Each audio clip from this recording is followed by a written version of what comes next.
ebrio, entonces no veía ni a Lin ni a nadie. Que por cierto, César Cortés comenzó la película El Inquieto Anacoreta, basado en el libro de entrevistas que le hizo Héctor Mujica. Y comenzó una película. Y yo tuve oportunidad con un grupo ahí de comenzar en lo que sería el guión, ¿no? Para armarlo. Y entonces comenzó a filmarse las primeras escenas en un lugar que estaba ubicado en Los Chaguaramos, el Ánfora de Oro.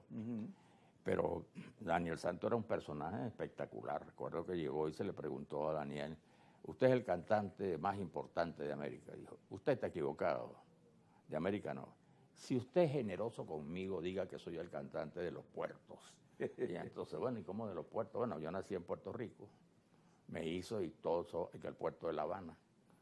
Luego el puerto de Panamá. Y aquí en Venezuela, ¿sabe dónde? El puerto de La Guaira.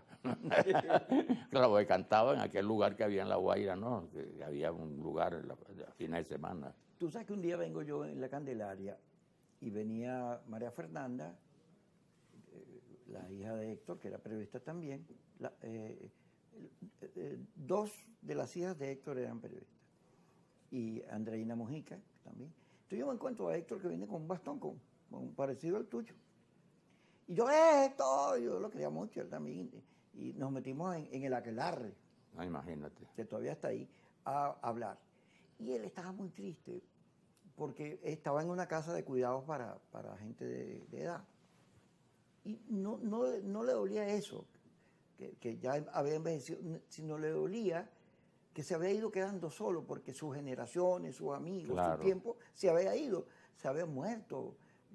Ya había otros protagonistas en el periodismo y en la política, y él se sentía como eso le dolía mucho. Yo lo recuerdo mucho como reflexión, ¿no?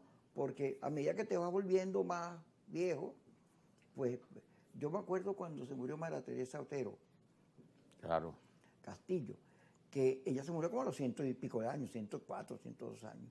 Y yo fui para el entierro y me asombró que no estaba la gente del Nacional, los amigos de Miguel Enrique Otero, pero yo decía, claro, es que aquí no puede haber un amigo de esta señora porque aquí no, Imagínate. Los amigos de ellos se quedaron en el camino, Claro. ¿no? Entonces, amigo de la infancia, imagínate, imposible. El periodista es un tiempo, es un fotógrafo, un redactor de un tiempo en el que vive, claro, y describe. Así es, esa es otra de las responsabilidades, ¿no? Un testigo, ¿no? De un tiempo y nada, su función recoge ese tiempo, pues, y además que el periodista tiene que vivir esas etapas, ¿no?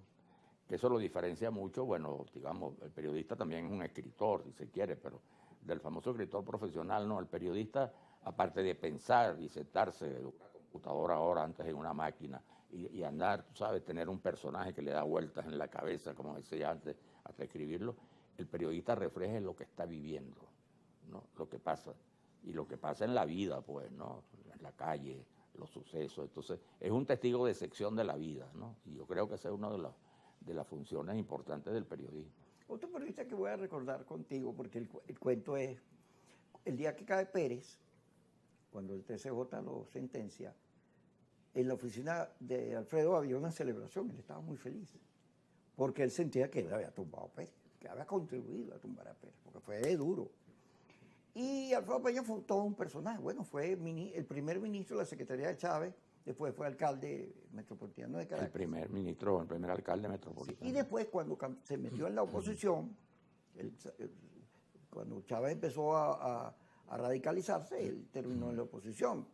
Y al final termina en Florida, en Miami. Él se va cuando le tiran el dato que lo van a detener y se va. Yo años después voy con Víctor Rodríguez Coa para Miami, por cierto, también periodista, se nos murió Vítico. Y digo, yo quiero ver a Peña.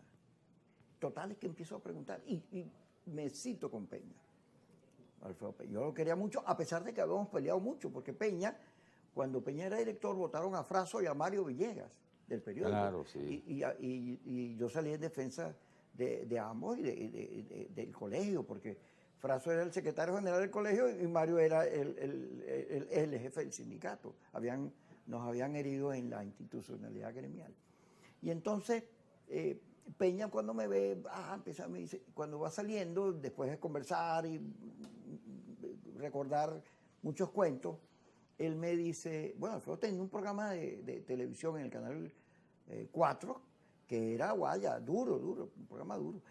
Importante la entrevista de Alfredo Peña con Salas Romer, días antes de la elección, porque como él estaba con Chávez, le cayó encima a Salas Romer y lo desbarató. Y eso es importante.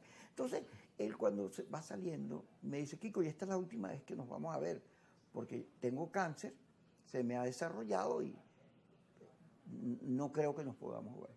Yo me le quedo viendo, chico. Con aquella naturalidad Sí, que te lo digo. sí, me lo dice así, o sea, se estaba despidiendo, con la tristeza, ¿no?, que me dio eso, ¿no? Sí, fue un gran reportero, ¿no? Inicialmente.